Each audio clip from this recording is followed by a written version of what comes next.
Quinta-feira, 7 de novembro de 2024, uma data para ser esquecida definitivamente pelos moradores do residencial Maceió 1, cidade universitária, bairro da parte alta de nossa capital, com as imagens do 66 compacta está no ar. A gente já está observando nesse momento a retirada de mais um corpo, o corpo do adolescente de apenas 12 anos de idade e que estava em um desses apartamentos durante essa explosão, grande explosão, que aconteceu por volta das 4 horas e 30 minutos da madrugada desta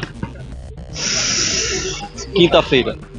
Eu vou começar ali com a Tenente Coronel Suzuki, do Corpo de Bombeiros, ela que é coordenadora de todo esse trabalho, vai começar com a gente a partir de agora sobre tudo isso, né? Coronel, balanço até agora, 6 horas depois de tudo dessa tragédia. A gente está aqui num pós-evento, né, Alberto? Uma situação nada agradável, né, para o Corpo de Bombeiros, que a gente teve aqui desde o início. A gente foi acionado por volta de 4h42 da manhã. Por sorte, não era um horário em que tinha passagem de transeuntes no local. Era um local que geralmente as pessoas estão nos seus cômodos dormindo, o que também causa um alerta para quem estava nos cômodos, né? Foram atingidos aí 8 apartamentos, né? Em torno de 8 apartamentos, fora o que foi atingido estruturalmente nas regiões, né? Então a gente está aqui no pós-evento com equipes do Corpo de Bombeiros da perícia para poder fazer análise, a gente chama até assim, centímetro por centímetro, para poder buscar a causa do que veio acontecer esse desabamento, que pode ter sido realmente por uma explosão.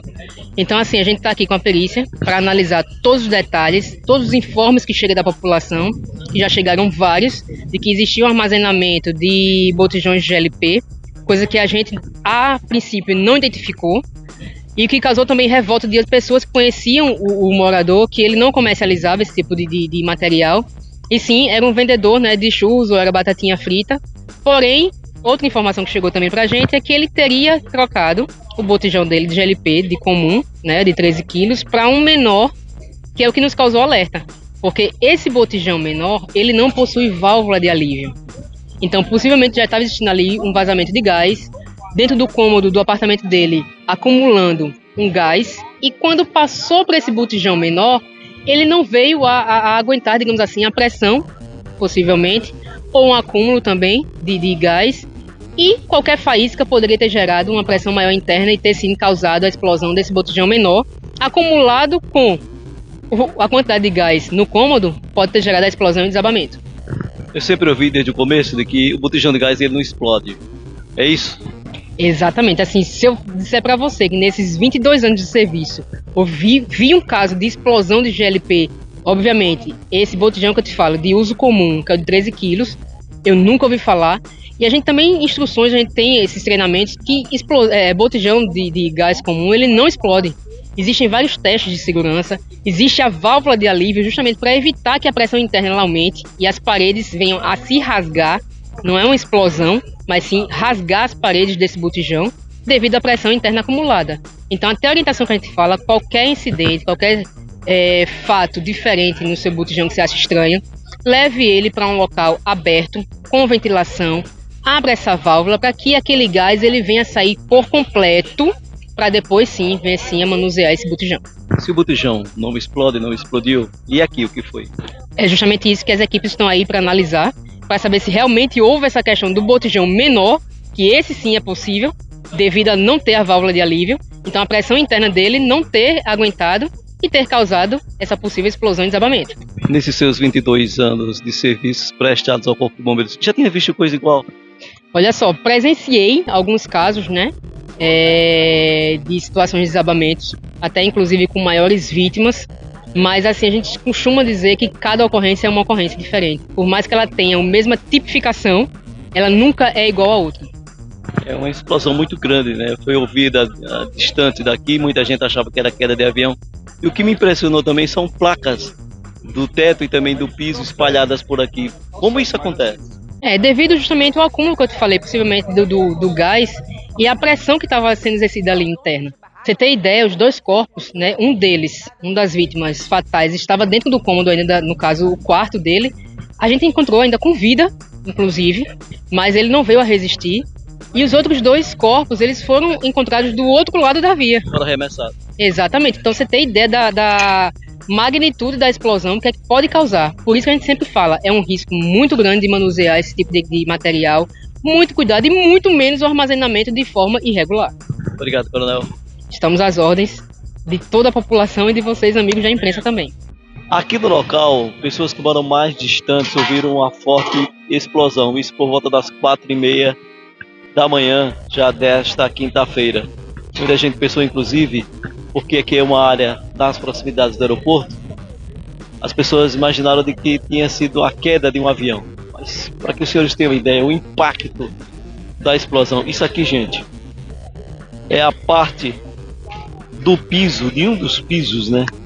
De um dos apartamentos. Isso é uma pedra de cimento. Ali também são placas de cimento das paredes que, com o impacto da explosão, foram arremessadas até aqui a pista principal do conjunto Maceió 1. Aqui tem mais placas, tem madeira, tudo isso foi destruído durante essa explosão. Aqui, pega lá lado esquerdo aí, bro, por favor. Aqui a gente mostra como era antes tudo isso que acabou sendo destruído nessa explosão. Do lado de cá sobraram os escombros, né? O cenário, a gente diz que é de guerra, é uma frase que está sendo utilizada desde o início que tudo isso começou. O cenário realmente é de guerra, como a gente costuma assistir nos telejornais, principalmente no Oriente Médio. Quando a gente observa uma cena daquela, jamais a gente pode imaginar de que isso aqui é um retrato do que a gente assiste longe daqui. Lamentavelmente, 3 pessoas morreram, um homem de 50 anos, outro de 67 e um adolescente de 12 anos que era o neto desse de 67 anos de idade. Os corpos ainda estão aqui no local. Já passamos das 10 horas da manhã desta... Delegado, o trabalho de investigação da Polícia Civil, como fica a partir de agora aqui nesse local? A gente está fazendo essa primeira análise para compreender o problema, né? Verificar a questão de negligência, imprudência, ou até mesmo um dolo eventual, para entender melhor as circunstâncias e assim capturar o crime, né? Haja vista que ver se tem outras pessoas envolvidas, né? Possível depósito irregular de gás, de comércio irregular de gás. Mas o que nesse momento nós estamos fazendo é se aprofundando, verificando a quantidade de vítimas, a quantidade de apartamentos que foram atingidos, para que então passe essas informações à Polícia Civil, para que assim indique, né, qual é a investigação que será trilhada. Tem um depósito aqui de venda de gás? É isso que nós estamos fazendo essa análise agora, Alberto. Uma vez que, havendo um depósito clandestino, a gente tem vários crimes aí envolvidos, inclusive o contexto muda, né? A gente muda para um crime culposo, para possivelmente até mesmo um crime doloso, na modalidade de aceitar um problema maior, né? Quando uma pessoa dolosamente, ou seja, com própria vontade, armazena diversos botijões de gás, sabe que está assumindo um grande risco, né, de causar uma explosão, de causar um grande acidente. Mas não estou dizendo que isso aconteceu, estou dizendo que isso é uma hipótese que está sendo verificada nesse momento. Primeiro, claro, vai ser feito o trabalho da perícia, do Corpo de Bombeiros, do trabalho de resgate, da Defesa Civil, para que então a Polícia Civil, acostando todas essas evidências nos autos, proceda ao seu procedimento investigatório. Mesmo de forma preliminar, algumas pessoas já foram ouvidas? Não, assim, algumas pessoas sim já foram ouvidas aqui de modo informal, né? E foram identificadas, parentes inclusive das vítimas. As vítimas também já foram identificadas. E aí é isso, a gente aguarda esses trabalhos iniciais da perícia para que então a Polícia Civil, né, trilhe a sua investigação.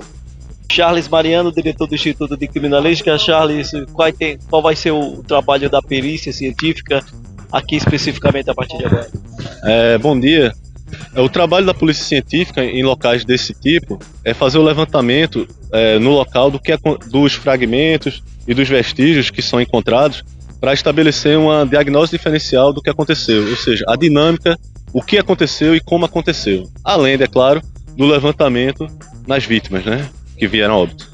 Com relação à hora que aconteceu até agora, o que é que os senhores já levantaram?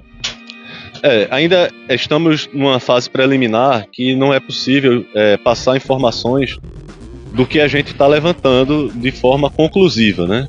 Mas a princípio nós identificamos o possível local que a gente chama de ponto focal de onde ocorreu a explosão. Com a localização dos corpos, dá para saber, de certa forma, a extensão do dano causado no apartamento e por ter atingido aquele indivíduo naquele cômodo distante de onde possivelmente foi o ponto focal. E estamos mapeando o local, separando o local em quadrantes para a gente fazer um levantamento minucioso dos fragmentos e tentar identificar o que determinou essa explosão. Com a perícia dos senhores, o que a gente observa aqui é um quadro de cena de guerra, pós-guerra. A possibilidade de ter sido um botijão de gás, isso é viável? É viável, sim. Uma das possibilidades é a de que foi o botijão de gás que pode ter vazado gás, e esse gás confinado pode ter gerado essa explosão. Mas, como eu falei, isso é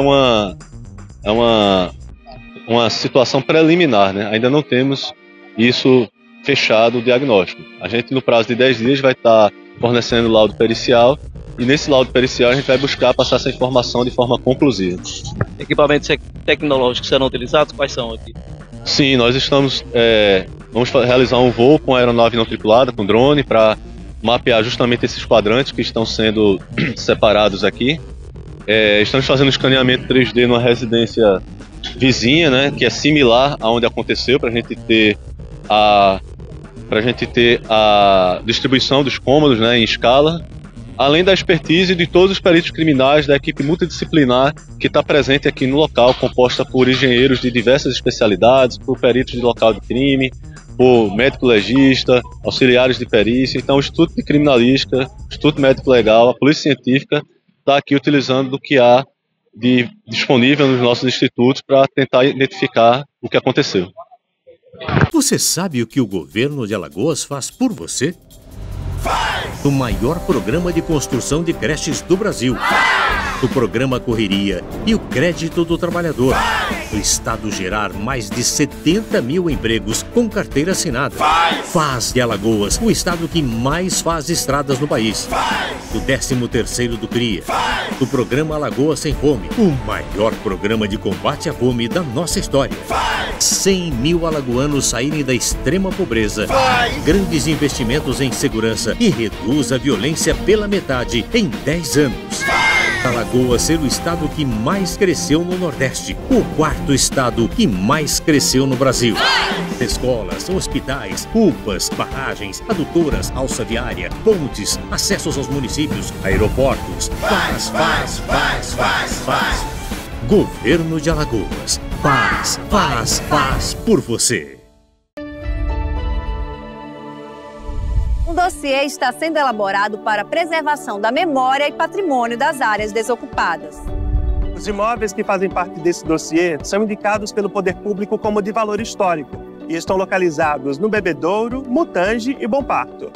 Ao todo, são 37 imóveis e o levantamento de informações de 31 deles já está concluído, com dados documentais e visuais dos detalhes construtivos e da história das edificações. Profissionais da arquitetura, arqueologia e história realizam os trabalhos que seguem as recomendações do Instituto do Patrimônio Histórico e Artístico Nacional. O dossiê dos bens de interesse cultural está previsto no termo de acordo socioambiental assinado com as autoridades. Saiba mais em braskem.com/compromissos Maceió.